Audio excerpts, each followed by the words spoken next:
On this episode of the Dudes and Dads podcast, we talk about thankfulness.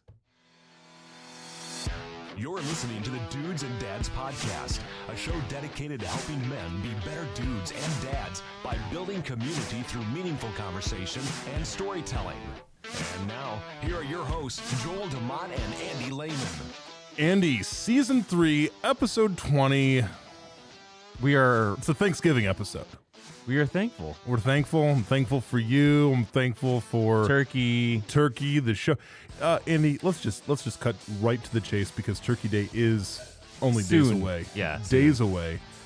Real quick, top 3 Thanksgiving food items on the Lehman table.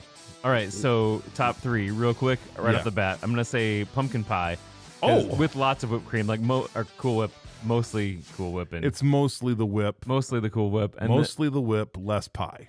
Yeah, and then, I mean, there may be a little bit of pie under there, but mostly Cool Whip. Understood. And then turkey, obviously, because you can't have Thanksgiving without turkey. Okay, all right. And then number 3, bread. I was going to say bacon, but Just bacon. to be clear, so really what we've heard today, we've heard Cool Whip with a slight tinge of pumpkin essence. Number 2, turkey, Snoozeville. And number 3, bread. Just any kind of bread, or is there a particular kind of kind? Any kind of bread. Any kind of bread. Yeah. Okay. So I had a long discussion about this today. This is why it's heavy on my mind. I'm gonna put it out there. Okay, and I don't care. Whatever emails, who's listening. Whatever emails I get back, I don't know. But Joel at dudesanddadspodcast.com. Thank you. Okay. The green bean casserole. With the bacon? Yeah. It's climbed its way up the ladder for me over the years. Is that the one that has the onions in it too? Yeah, 100%. Those. Yeah. Okay. Yeah. It's got all the.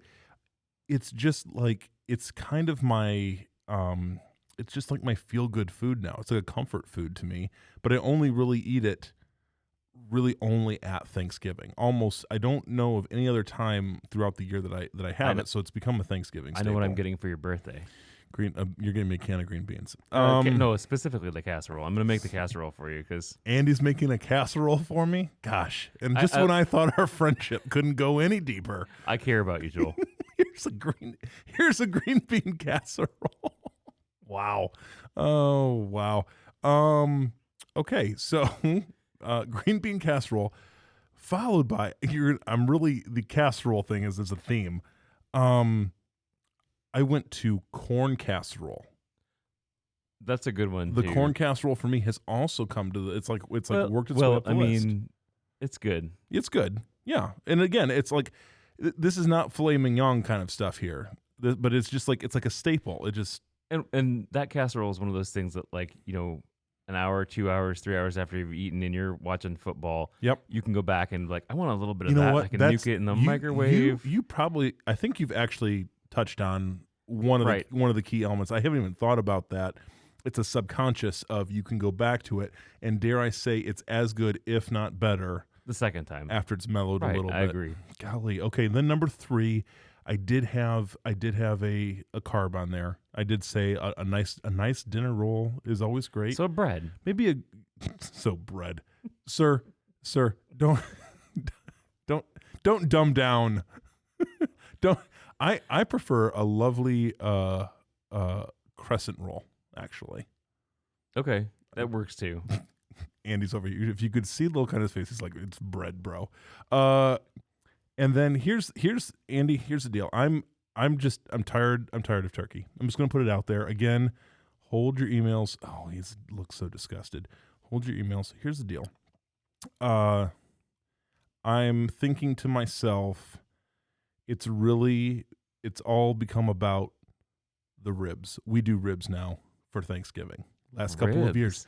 Here's the deal. I don't know what happened. COVID changed everything. We just threw all the rules out the window. Like 2020, Thanksgiving 2020, we did ribs. We did ribs giving, and I don't know if I can go back now. And it's catching on. It's spreading across the family. Did you have pumpkin pie, though? That's the important thing. Was there pumpkin pie? There was pumpkin. There's got to be pumpkin pie. But who? I don't know.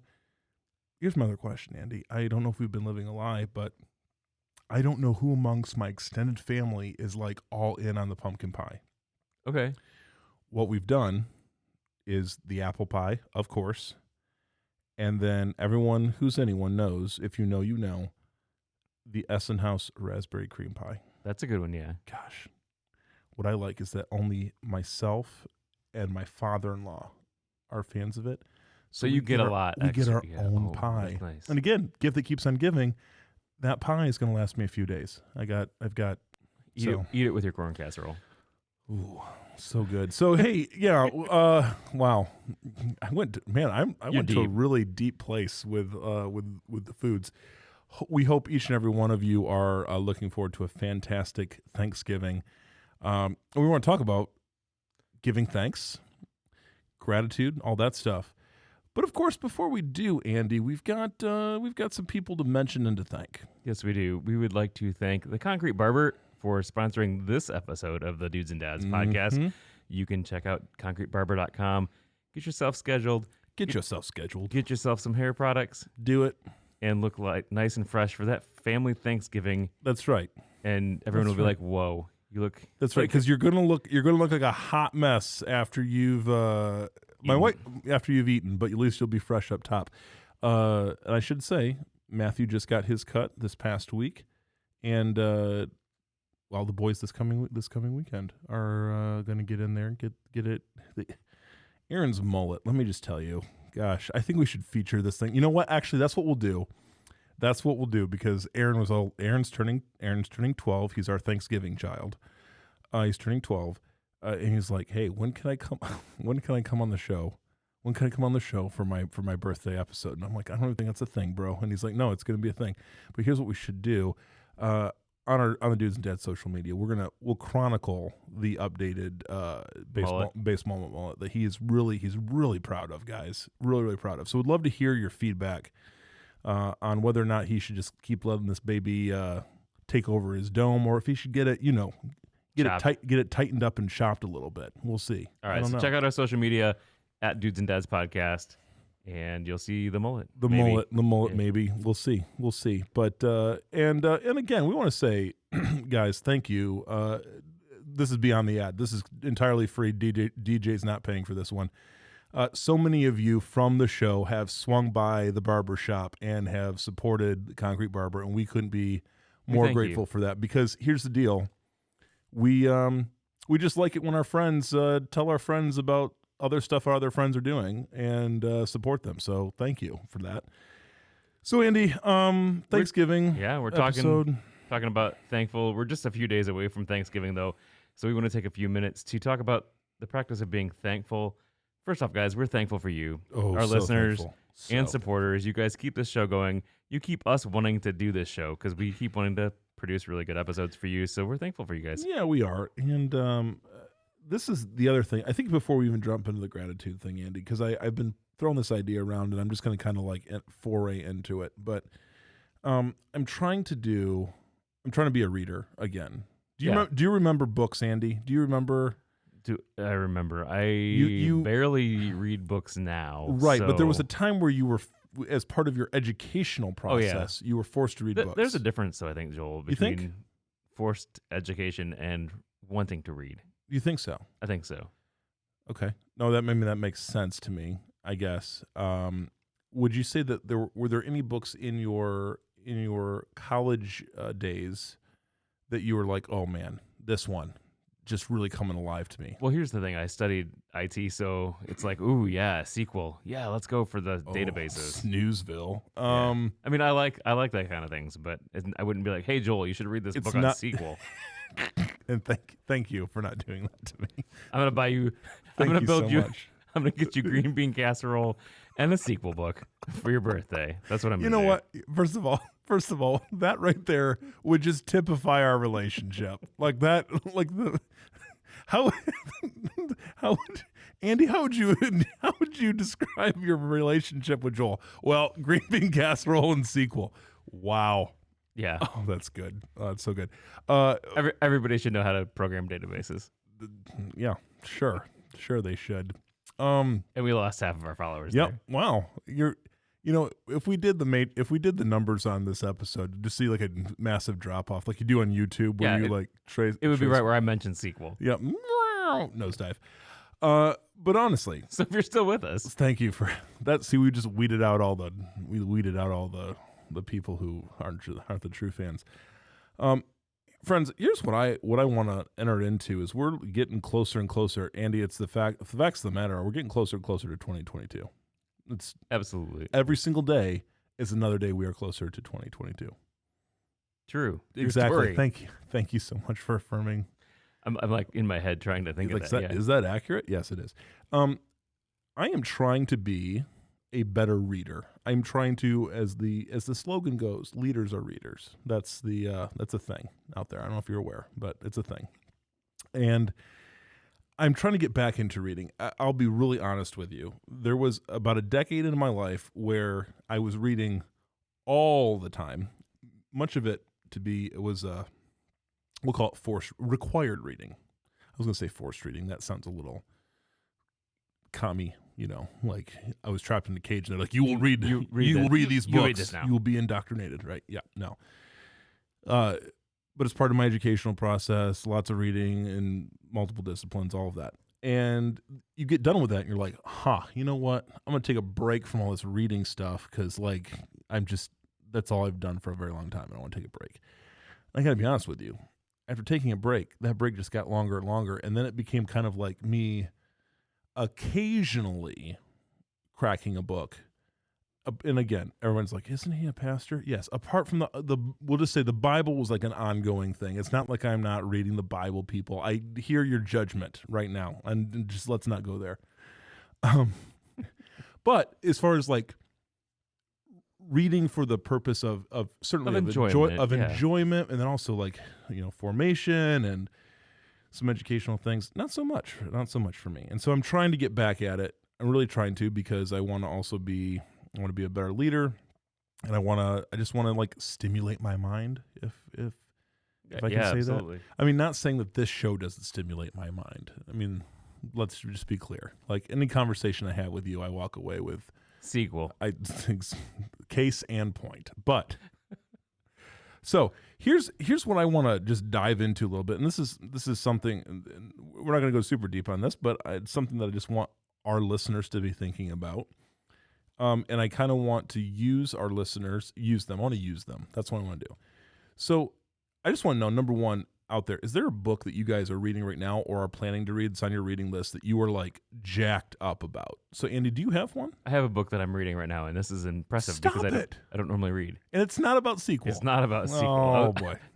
Okay. Guys, lay it on me. The sequel joke dies right there. Yeah, We're done. Okay. We're More sequel books. Okay. Lay it on me, so bro. I'm actually reading the Winning the War in Your Mind by Craig Rochelle right now. Yes. Okay. And I'm finding it interesting. It's good. I'm taking it slow because I'm trying to process everything about it. Gotcha. So yeah, that's kind of what I'm like doing a read and a reflection. Reflection, yeah, because I think it's important to win the war in your mind. So I am taking that seriously, and I'm spending time doing that. Some would say that every episode they listen to is like a war in their mind of the show. So I hope not. I was assaulted with multiple ideas. There was a war. Yes. So, okay, great. That's great. How about you, sir? Well, right now, let me just tell you there's a book I'm reading right now that has become, it's my jam. And here, I'm doing it multiple platforms. I have got the Audible book so that I can listen to it while I'm in the car, because you all know that I am also a part-time professional taxi driver for my children. Right, so absolutely. Driving to here, there, everywhere, listen to it, and also have the book that I'm the hardcover book that I have on my bedstand at night and do a little night reading. Right? Okay, so what is it? You're holding. I'm excited. I'm on the edge of my seat. Live No Lies by John Mark Comer. Okay. It's doing stuff to me, Andy. It's got me thinking about and of course, like the subtitle is basically the how to recognize and resist the three I think it's like three enemies that steal your peace. I think that's what it is. But it's like, here's what it is. This is the deal, and I can't believe I'm for many of our listeners, they're like, why is he excited about this? He basically goes back to this group of early Christian thinkers who are known as the Desert Fathers and Mothers, and says like they had three basic categories of things that stole our peace, that steal our spiritual wholeness from us. Sure, yeah.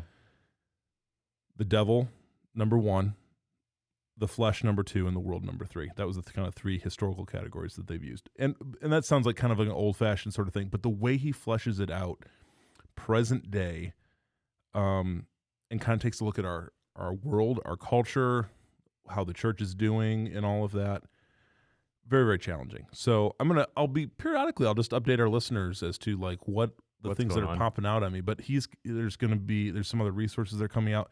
What I'd love, fellow podcast listeners, there's a 7-episode limited series podcast, Live No Lies, John Mark Comer.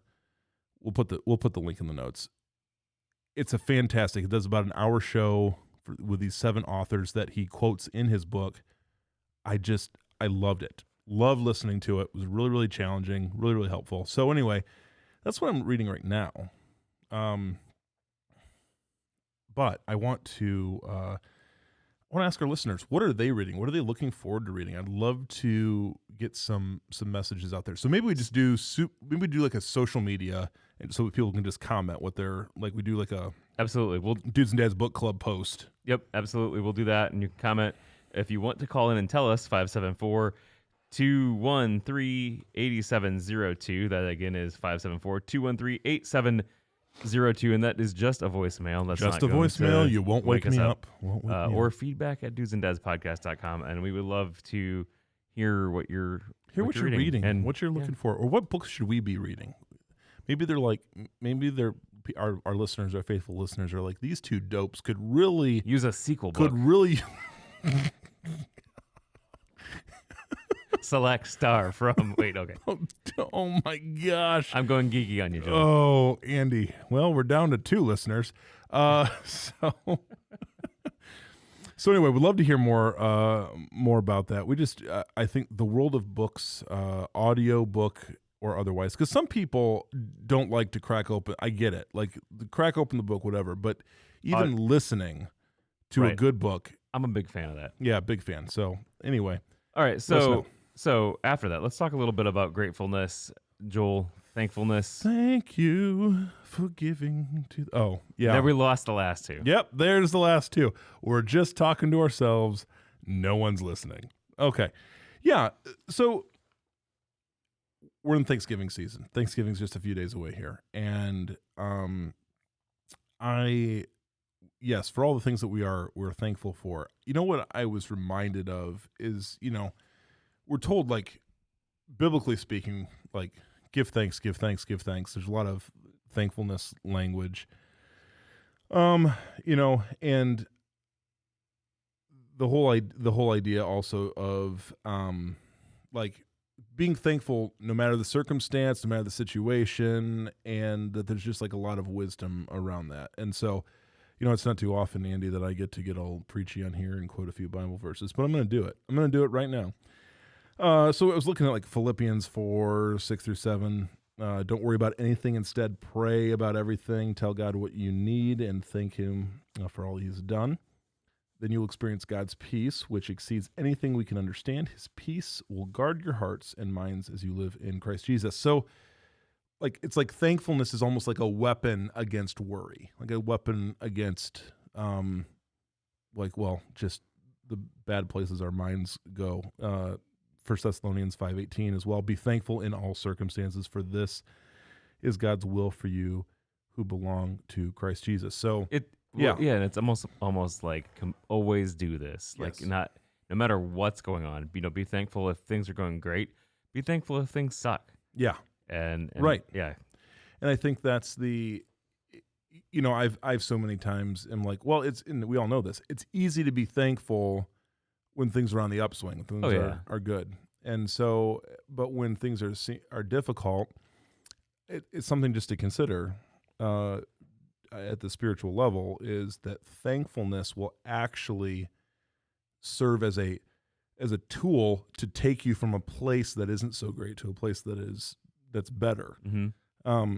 And I know, like, our, you and I and our stories of in different places in life along the way where,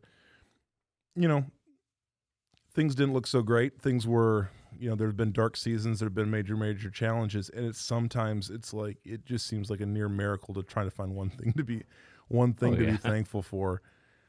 But like every single day, I mean, just all the things like entering into that discipline, I guess, of just like, hey, this, I think I do this oftentimes, and I think it's partly just the way I'm wired. The way I tend to look at it is just like everything could be way worse than it is. And I'm just thankful that it's not. Like, I drove here successfully tonight and, didn't, although I was nearly blown off the road by the windstorm that we're having out there. But like, like every single day, the things that could go wrong and don't, right? Like but like operating from that mindset as opposed to like, that's way at the brain level, at the soul level, all of that. That's way better posture, I think, just to take on life as opposed to acting like it's just nearly impossible for anything good to happen and that you're expecting the bad, that you're and then that's what you're focusing on, that's what you're paying attention to. And again, I mean, for some of you listening, obviously maybe you're like, but you don't know. You don't understand my life. Yeah, you don't understand my life or what. Then it's true. It's true. I don't. We don't. At the same time, there's always something to be thankful for. I mean, and that's, I think, biblically speaking, it's there's just an assumption that there's always something to be thankful for. Like, right. That you should be able to give thanks at all times. And being thankful is not the same thing as being happy. This is the other deal. No, and I think that helps too, because when we look at that Philippians verse that says, "Don't worry about anything, but instead pray about everything. Tell God what you need. Be thankful for all He's done." There's an experience the peace, and same thing with that other verse you talked about too. Like, always be thankful in all circumstances, no matter what. And I think you're right there. It doesn't mean that you need to be happy, because definitely, there's times that we aren't going to be happy. If I have to wait to be happy to be thankful, boy, you're never going to be. I don't know. It's going to be real hard to be real hard. And then on top of that, then my Thanksgiving or being thankful or giving gratitude is like always, it's like held captive basically by, kind of immediate circumstance. What was interesting too, like, you get researching like the whole, like there's like a neuroscience side. Sure. Yeah. And I want to say this first and foremost, like, I don't need quote unquote like medical scientific proof for all biblical wisdom given to me. However, I think it's frequently the case that if you do a little research into like just the kind of the general posture of heart that we are called to biblically, you do a little research, you'll find out like the scientific world has said like, it turns out being grateful, being thankful, showing gratitude, expressing gratitude is like good for us. Yeah. Who knew? So like, and I was reading along here. Let's see here. There was a 2015 study, University of California, and then the University of Miami published a study talking about the physical outcomes of practicing gratitude. 1/3 of the subjects in the study were asked to keep, I love this. I absolutely love this. So 1/3 of the people in the study were asked to keep a daily journal of things that happened during the week for which they were grateful. Another third were asked to write down daily irritations. And I feel like writing that stuff down, you could fill a lot more pages. Oh, right? yeah. Right? Yeah, absolutely. Yeah. They were supposed to write down daily irritations or events that displeased them. The last third of the group was asked to write down daily situations and events with no emphasis on either positive or negative emotional attachment. So it's basically like drove to work, drove home. Like, it's nothing. At the end of the 10-week study, each group was asked to record how they felt physically. So long story short, turns out the people that had the daily practice of acknowledging things that they were grateful for was like in a way better place. That makes sense, though. It does. It does, if you think about it, because I think it does something to your brain. Yes. When you're thinking positively and thankful, you're thankful. Well, and Andy, you know how much I love to talk about the prefrontal cortex. And how it's not developed until like 29, 8 million, yeah, whatever. Like Everybody's like, oh, Joel and his prefrontal cortex rambling. Joel in his prefrontal cortex is kind of like me in sequel. Like, there we go. Oh, gosh. I really wish we had like a checklist of how many times you were able to sneak that into this episode. Anyway. I really what I should just do is every time. That's right. Perfect. Cha-ching. It's so good. So yeah, anyway, they did obviously the people that did this, they did way better. They were in a better place in life in general. And, you know, I think to myself, it's like, well, it's like having that as a, what do you want to call it? A spiritual discipline or a practice or whatever. That it does good things. And so, you know, I think in this week of Thanksgiving, right, where we, you know, I think everybody culturally takes time to sit down and think about what they're going on. Right, what's going on and whatever. And there's at least a kind of a central value or it seemed like there's a benefit to doing that. I guess my question is just like, hey, what happens if we just make that like a regular practice? Because turns out at the prefrontal cortex level, wait, do I get a do? Thank you. Okay, there. That's really good. You're rewiring your brain in a positive way, and you're making yourself more prone to positive thinking, to recognizing and having almost a radar up for good things that are happening around you. Right now, as a believer, this is another opportunity to be grateful to God. Like that, it's really about creating a radar for these sort of things. So that's kind of like what, for our listeners, what I just want to like encourage them toward and challenge all of us toward is, let's just identify the good things. Let's identify the things we have to be thankful for. So I think it'd be a good idea to, if you don't have one, and I've recently started doing this, is a journal. It can be anything. It can be a notebook. I mean, normally when you think of like journal, you think of like a 6th grade girl and a diary that's locked, but that's not what I'm talking about here. Lisa Frank and the Diary of the Traveler Keeper. I'm talking multicolor unicorn. Okay, gotcha. Yeah, you got one of those, don't you? Yes. No, yes. I'm talking about anything that can be a notebook, or they make specific like journals that you can keep with you that have. Nice... Andy, I don't mean to brag, but I just did a Costco run today, and I picked up a 3 because it's Costco, so you got to get them in a 3-pack. I got a 3-pack. For $14.99, and they're like nice. Decent sized journals. I'm kind of excited. I've been recently starting to do that, and I've even taken to where I'm not just thinking through my day. I know one of the other good things we can do, Joel, is the examine of consciousness. Yes, that's a good thing. The examine, and I'll link to a couple different things in the show notes about the examine. You're very monastic. I'm really just excited about where this is going. But you can not just do that, but I mean, you're not focusing on your day after you get back, done before you go to bed. But you can do it throughout the day too.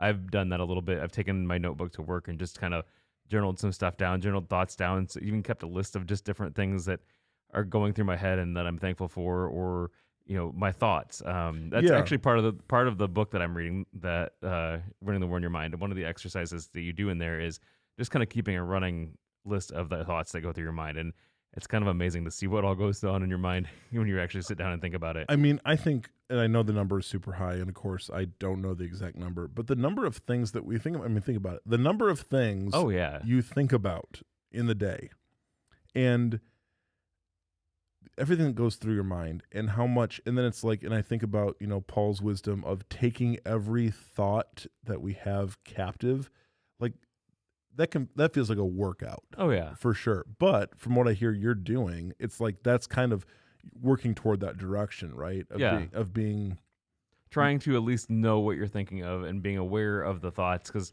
I think a lot of times two things happen to me. Either I'm consumed with one thing a lot, and I don't realize that I'm consumed with that thought, or I'm just kind of like thinking about nothing, or something like that, where it's just like there's nothing really particular that's going on in my head. And so as I'm journaling that down, I realize, oh, I can look back and say, oh, there was a lot of times that I was thinking about, this, for an example. I think the day that I did it, I was actually thinking about the podcast quite a bit. And so it helped me see, whoa, that might be out of balance for my, thinking there, because I was thinking a lot about it. But, I can see, hey, there wasn't a whole lot of going on in my head during that day. So, yeah, I think it'd be an interesting practice to, at the end of each day, reflect on the things that you thought, and then seeing if you can actually remember the things that you were thinking about. I think, like, as I'm reflecting right now, it's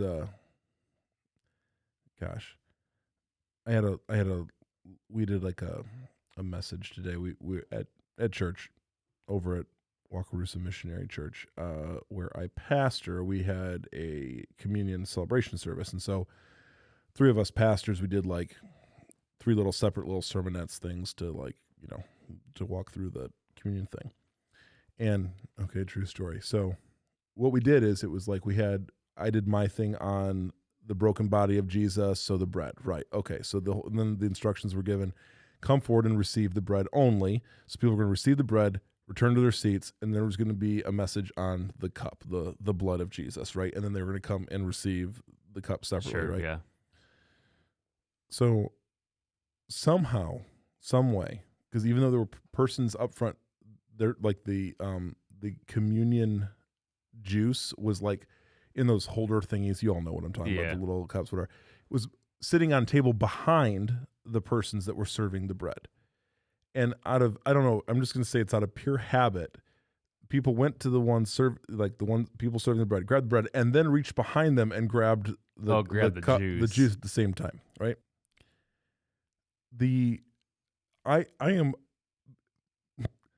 My thoughts were so captured by what in the world was going on, like the worry that entered into my brain. And I'm not exactly like, I've been actually thinking about this a fair amount today, like why it bothered you so much. Bothered me so much, in that, like, and it was like kind of like we're not doing this right, which I am not that person, Andy. Like, but for some reason, I'm not that person. And then, but here's the deal: we're in the middle of a remembrance of Thanksgiving, of being thankful for the truth that is behind this body and this blood. And right? yet your mind is somewhere off over here. And I'm like, what is wrong with me? And it was just really, so that's the one thought that I've sort of been reflecting on. And I guess what I'm doing an audio journal of that right now with you. So thank you so much. You're welcome. And everybody else listening. Gosh, it is out there too. For a second, I forgot that people were listening. Actually, only 0 people now, because you had to mention sequel. Thank you. Okay, and it wasn't me this time. It wasn't. I'm just trying to help out your case. Yeah. So I think being more intentional about our thoughts, thinking about our thoughts.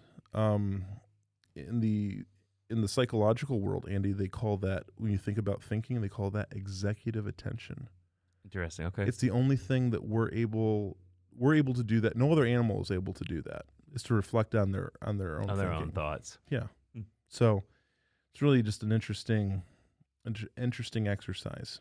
So if any of you else, and if maybe some of you listeners out there like to think about your own thinking, or think about what other people are thinking. It could be any combination of the 2 or 3 or how many ever things I mentioned there. But yes, so I'm really, really intrigued with just the spiritual truth of giving thanks, of showing gratitude, of expressing thankfulness. But turns out it also just has, it's like actually doing things to your brain. And that is just amazing to me. Like, and I think it's a really interesting exercise just to think about, like, when you practice truth, when you live truth out in your body, what it does. Well, and I think the opposite happens too. If you're thinking negatively a lot, and you're negative, it kind of rewires your brain, and you're just negative, and your whole life is affected by that. And next thing you know, you're just an angry, bitter, old person, and that's no fun either. or angry, bitter young person, in case any of you young people thought you were going to get off the hook. You're not. You're not. You're not. Yeah, and I've been around, oh, Andy, geez, we've been around negative people. We've been around people who can only see the downside of everything. Debbie Downer. Golly. And you know, it's like, I don't want to be around those people. No. Right? Because in general, I think we as human beings have this general sense that we are hoping for a better tomorrow, better outcomes. We want to believe that there is something better. Yeah. Right? That or things that things can improve, or whatever the case might be. And so listener, here's the time we're just gonna get real personal. We're gonna get deep down there. What is your thought life like? What is your disposition? Is it toward negativity, finding what's wrong, finding fault in things? Or is it toward being grateful, being thankful, acknowledging that? By the way, Andy, there's nothing better than telling people that you're thankful for them. Like we're thankful for you, listener. That's right, listener. We are. We're very thankful for you. But maybe that's a boyfriend, girlfriend. Maybe that's a spouse. Maybe that's your kiddo. That's a good one for all of our dudes and dads, guys. Like, hey, have you told your kids you're thankful for them recently? That's one I'm gonna be thinking about. So, yeah. Well, I think, Joel, that this episode here is about done, but I just wanted to remind everybody that as we go through Thanksgiving this next week here, that just to remember to be thankful constantly, but during Thanksgiving, let people know that you're thankful for them. Yeah. Spend time with them. Yeah. And maybe there's that person at your holiday gathering that you're, how shall we say, tend to be less than thankful for. Let's turn it around this season. This is the year. This is Thanksgiving 2021. Some way, somehow, find something in that person that you're grateful for, that you're thankful for. Why not? Yeah, I think we can do it. We can do it. Now, the challenge is out there, guys. So thanks for hanging with us on this special Thanksgiving episode. Glad to have each and every one of you with us. As always, dudesanddadspodcast.com for all the goodies. Make sure you share on your social media, on everywhere.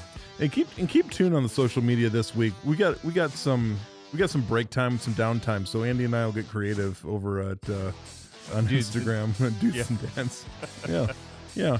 Well, hey guys, thanks for hanging with us. Happy Turkey Day to you, and until next time, grace and peace.